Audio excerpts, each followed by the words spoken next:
Okay, Yeah. so that I'd like to then ask you, then following on that, and we're coming to the end, sadly, of our conversation. I've got to say, I'm really enjoying this. So what advice would you give the Sudanese government first, local businesses, and that's, we're talking about the private sector in Sudan, and entrepreneurs, so up and coming, because we're trying to encourage that startup culture as part of what we do in Sudan. So what advice would you give these three sectors to prepare themselves to compete in this global market? Think about the data. But what do you mean by that? What I mean by that is that don't forget that data is also a strong element. So, within technology programs, they always talk about people process technology. Well, actually, it's data as well. And I would say, when you put data as part of one of the key objectives that you have, you'll suddenly and build up your strategies, including data specifically, not just the technology. I appreciate technology is really critical as part of this, but when you put the data first as part of that, those priorities, it will open up a huge amount of doors for you. And again, be mindful of where you are in the journey and what you don't have at the moment. I would say that there are some very cool, really thoughtful data experts out there. Is take advice, listen to them, because there's a lot of also kind of pitfalls that can come along with it. I mean, certainly one thing that we didn't talk about is a topic that I'm increasingly becoming more interested in, which is data ethics and the ethical artificial intelligence.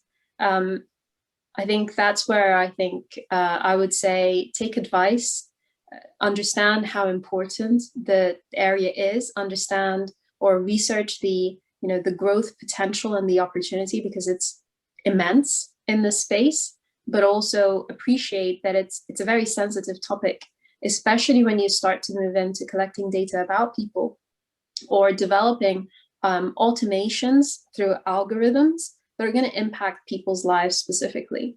I actually was watching a documentary on Netflix recently about code bias, I think it was called. And it talks about how, when we devise some of these algorithms to help government bodies make decisions, it could actually impact someone's life to the point that, a teacher can be taken out of their career because of an algorithm that has decided that they're not achieving certain thresholds that they should be. You think about some of the publicity around algorithms that have occurred where we were trying to automate decision making or kind of harvest data across the internet, and that's devised an AI that is stands against everything that we believe in. So a misogynistic, racist, homophobic creature or technology piece of software. Ultimately, there's a lot of pitfalls, whereas there's great opportunity, immense opportunity in this space that could drive generate a lot of revenue. It's also something that you've got to be careful with because it impacts people's day-to-day lives. So I would say take advice, but don't shy away from the opportunity and make sure that it's a part of your objectives. And yeah, jump in.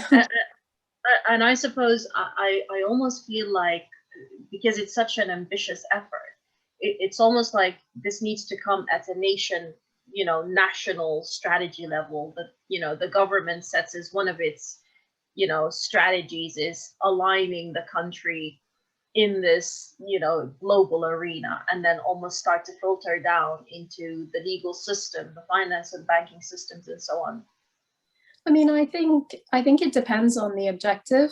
I don't see any barrier for organizations, whatever size of organization, to jump into the space and start to actually build for themselves, whether it's applying, you know, the constructs and the structures within their own business, or to start to offer services. I think on a local level, you could absolutely do that. I think if the strategy is really to position the country as an outsourcing provider, then yeah, you know, there is some government intervention that would be required, especially to build that infrastructure that we spoke about. But I would suggest, you know, there's no harm in a company, in every company, being thoughtful about their own application of data, or how they leverage data, their application of analytics and how they leverage it. You know, there is no barrier. And I think it's interesting and reassuring that you said you don't have to wait for the government to set, you know, all the kind of like wheels in motion. You can, you know, if you think you have the capability to compete, go for it. Try to compete in the market, the global market. Okay.